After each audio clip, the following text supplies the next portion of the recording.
हम एक्सेप्ट नहीं कर सकते, अफोर्ड नहीं कर सकते कि पाकिस्तान अफगानिस्तान फिर मजीद लड़ता रहे। इस वक्त पूरी उम्मत मुस्लिमा को, फ्रॉम सऊदीया to Qatar, from UAE to Afghanistan, from Pakistan to Malaysia, हर एक एक मुल्क को स्टैंड करना पड़ेगा ईरान के साथ। अगर आज ईरान सेफ नहीं है, अगर आज ईरान खत्म हो जाता है, खुदा न खास्ता हार जाता है, तो अगला निशाना इस्लामाबाद और इस्तांबुल होगा, इसराइल और अमेरिका का। ये अल्फाज लिख लें आप लोग। बिल्कुल बिल्कुल सर, बड़ी इंपॉर्टेंट बात की है।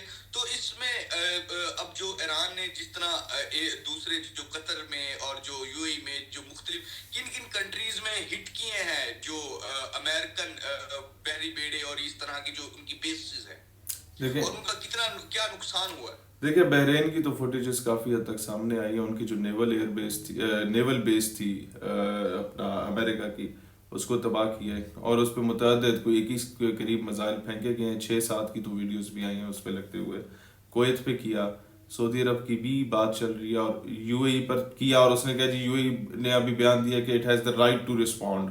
भाई उल्लू के पट्ठो, राइट टू रिस्पॉन्ड अमेरिका को करोगे या ईरान को करोगे? इस वक्त उम्मत की जंग लग गई है इसराइल के खिलाफ। तुम लोग सारे जो वो कुत्ते की तरह दम मिलाते हिलाते अपने बरादर इस्लामी मुल्क के खिलाफ आ रहे हो। एनी हाउ, कुवैत पे भी कर दिया, इराक वाली साइड पे भी कर दिया, जहां जहां पर अमेरिकन बेसेस हैं पूरे गल्फ में ईरान अब सीधा हुआ है। ईरान अभी कह रहा है भाईजान कोई डिप्लोमेसी नहीं है, कोई डिप्लोमेटिक नॉर्म्स नहीं है, तुम सारे बढ़ जाओ, अगर मैं यहाँ से तबाह हो रहा हूँ तो तुम लोगों की जिंदगी भी मुझे कोई अजीज नहीं है। ये वही जुमला है जो कि आसिम मुनीर साहब ने अमेरिका में खड़े होकर कहा था कि अगर इंडिया या इसराइल मिलकर भी हमला कर देते हैं और अगर हम लोग डूब रहे तो फिर हम आधी दुनिया को लेके डूबेंगे। तो ईरान ये करके दिखा रहा है इस बार। इस वक्त मैं बीइंग अ पाकिस्तानी मुसलमान, मैं ईरान के साथ खड़ा हूँ, मैं हक के साथ खड़ा हूँ। मैं पूरी उम्मत से गुजारिश करता हूँ कि it is the right time and it is the high time for entire Muslim world to get united in favour of Iran. ये जंग ईमान और कुफर की जंग है। और मैं दोबारा अपील करूंगा पाकिस्तान और अफगानिस्तान की गवर्नमेंट से कि तुम लोगों के आपस की चपकलिश है। अफगानिस्तान ने आस्तीन के साम पाले हैं अपने आस्तीनों में टीटीपी बीएलए की सूरत में, but it is the high time कि जंग बंदी हो, 2-4 दिन के लिए सुकून हो, जब तक ईरान का मामला सॉर्ट आउट नहीं होता। इस वक्त हम सबको फ्रॉम सऊदीया टू तुर्किया हमें वहाँ ईरान का साथ देना होगा। सर अफगानिस्तान की जिस तरह अब बात करें, हो सकता है इजराइल में जिस तरह इसने नरेंद्र मोदी ने जाके बात की है तालिबान के हवाले से, कुछ चीजें नजर भी आ रही हैं, तो क्यों उन्होंने तो शायद ये सारा कि पाकिस्तान को इधर अफगानिस्तान के साथ यस, एंगेज किया वो जाए, चाहते ही उनको थे। हैवी डॉलर्स दिए जाए। यस, और दूसरी जानिब हम ईरान पर जो हमला करेगा इजराइल और अमेरिका, वो कामयाब हो जाए और पाकिस्तान उसकी कोई सपोर्ट, एक्चुअल वजह यही थी। अगर अंदरूने खाना बाहर खुल के तो नहीं करेगा, लेकिन अंदरूने खाना भी कोई सपोर्ट करना चाहे, लेकिन इतना बॉर्डर गर्म कर दे कि वो कर ना सके। सर यही किया है इन लोगों ने, यही तो आप किया कैसे है। जंग बंदी की बात मैं कर रहे आपसे फिर भी अर्ज कर रहा हूँ, अफगानिस्तान एक हुकूमत नहीं है, अफगानिस्तान कोई 7-8 जत्थों पर मुश्तमिल है। वो उनमें से कोई आधे जत्थे भी समझदार होंगे, वो घास नहीं खाते होंगे, वो दिमाग से सोचते होंगे, वो गिटों में उनकी अकल नहीं होगी। उन्हें अकल आ जाएगी कि यार हम तो इस्तेमाल हो गए इंडिया के हाथों, और एन उस टाइम पे इस्तेमाल हुए हैं कि जब अमेरिका ईरान पे जंग छेड़ रहा था। तो मेरा ख्याल है इस वक्त अफगानिस्तान को इस सिचुएशन को समझते हुए पाकिस्तान से माजरत कर लेनी चाहिए कि भाई हम गलत इस्तेमाल हुए हैं, अब हम ईरान के साथ खड़े हैं, आपस की जंग बंदी कर रहे हैं। आप भी जो इंटेलिजेंस शेयरिंग में सपोर्ट कर सकते हैं आपको करनी चाहिए। शुरू हो गई है। डोनाल्ड ट्रंप क्या अचीव करना चाहता है, अमेरिका इसराइल क्या अचीव करना चाहते हैं, और कब तक वो, जब तक वो अपना अचीव नहीं करेंगे वो क्या करते रहेंगे और ईरान क्या करता रहेगा। सर बात यह है कि वो अचीव जो करना चाहते हैं ना, वो ये है कि ईरान में रिजीम चेंज हो, क्योंकि ईरान की वाहिद हुकूमत ऐसी है जो अमेरिका को सजदा नहीं करती। बाकी सारी इस्लामी ममालिक की हुकूमतें अमेरिका को अपना बाप मानती हैं, खुदा मानती हैं, भगवान मानती है, उसकी प्रार्थना करती हैं, उन्हें जो है ना सलूट करते हैं शर्मुल शेख की कॉन्फ्रेंस में जाके भी।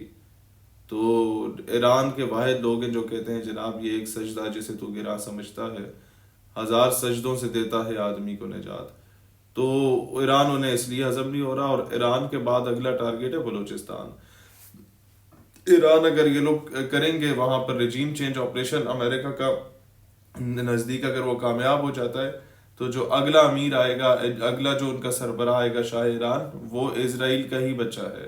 और उसने इसराइल को लाके इधर बिठा देना, फिर आप बलूचिस्तान भूल जाएं कि आपके पास रहेगा।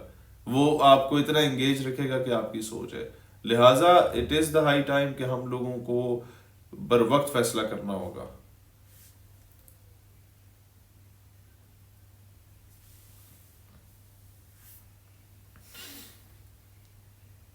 जी जी जी। तो सर अभी हम फैसला तो कर लेकिन हम कर क्या सकते हैं? लेकिन जिस तरह आप कह रहे हो उम्मत मुसलमान साथ ये थे, प्रैक्टिकली क्या मुमकिन है? देखें चाइना बेसिकली, देखें जो अमेरिका से बाद जो सुपर पावर्स है वो जो नजर आती है, चाइना है, रशिया है, प्रैक्टिकल तो उन्हें साथ देना चाहिए ना। देखिए क्यों देना चाहिए? मेरी मेरी बात सुने। लेकिन चाइना और रशिया कहाँ खड़ा होगा जिनकी मैं आपको सुपर बताता पावर हूँ, बनने की अगली कोशिश है? मैं आपको अर्ज करता हूँ कजाफी साहब, ये बात फिर आपने डंडी मार दी है ना। भाई लड़ाई आपकी है, मैं आपका सका भाई हूँ। आप बोले तुम तो बड़े गरीब हो, तुम तो क्या करोगे? वो जो छठे मोहल्ले में रह रहे हैं ना, वो क्या कहते हैं, दूसरे मजहब के फलाने दो बंदे हैं, उनसे कहो कि आके मेरी मदद करें। वो भाई तब करेंगे जब मैं करूंगा। जब उन्हें होगा इसका अपना भाई थोड़ी हया कर रहा है, वो जब उन्हें होगा ना अपना भाई उल्लू का पट्टा सोया हुआ है, उसे हया ही कोई नहीं है, तो चाइना रूस कहीं नहीं बीच में घुसेगा। तो भाई सबसे पहले उम्मत मुस्लिमा को जागना होगा। ये सब के सब बेगैरत बन के आपस में तकसीम बैठे हुए हैं, एक दूसरे के साथ लड़ रहे हैं और अमेरिका की गोद में बैठे हुए हैं। इन्हें इस वक्त चाहिए कि अब जो महाज खुला है उसमें स्ट्रेट फॉरवर्ड होके इसराइल के एक एक हमले का जवाब मुश्तरका तौर पे दें, और जहां हो सकता है ईरान की मदद करें, जिस हद तक हो सकता है करें।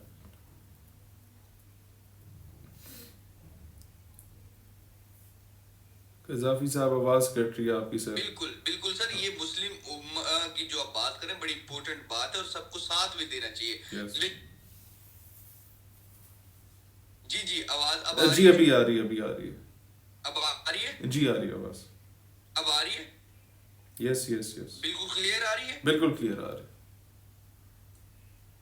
अच्छा, तो मैं ये कह रहा था कि सर मैं ये बात कर रहा था कि अगर देखें इम्पोर्टेंट बात है और भरपूर जवाब देना चाहिए सऊदीया, तुर्की, ईरान, मलेशिया तक और पाकिस्तान, इन सब तमाम को जवाब देना चाहिए जहां भी मौका मिले, और ईरान की मदद भी करनी चाहिए।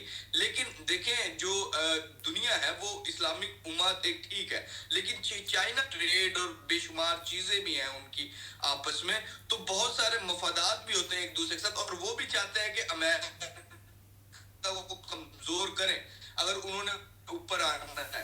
कजाफी क्या साहब, चाइना ने जिस तरह पहले मैं आपको अर्ज दिया, करूं, मुश्तरका मशकें भी की, तो क्या वो सपोर्ट करेगा रशिया या अब तो चाइना? डिपेंड करता है कि ये फैसला कुन कार्रवाई में चाइना क्या सोच रहा है, रूस क्या सोच रहा है। इन दोनों के पास बहुत अच्छा मौका है। जिस तरह अफगानिस्तान में रूस घुसा था और अमेरिका ने फुली यूटिलाइज किया था ना रूस के आने को, और रूस को सुपर पावर से तोड़ के खुद सुपर पावर बना था।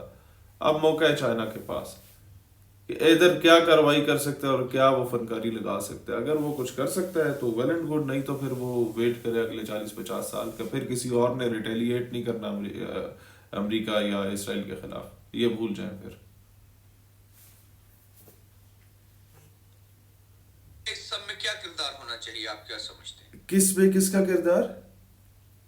पाकिस्तान का क्या किरदार होना चाहिए? पाकिस्तान को खुल के अब ऐलान कर देना हमारे भी चाहिए। अमेरिका के साथ अच्छे ताल्लुकात है इसका।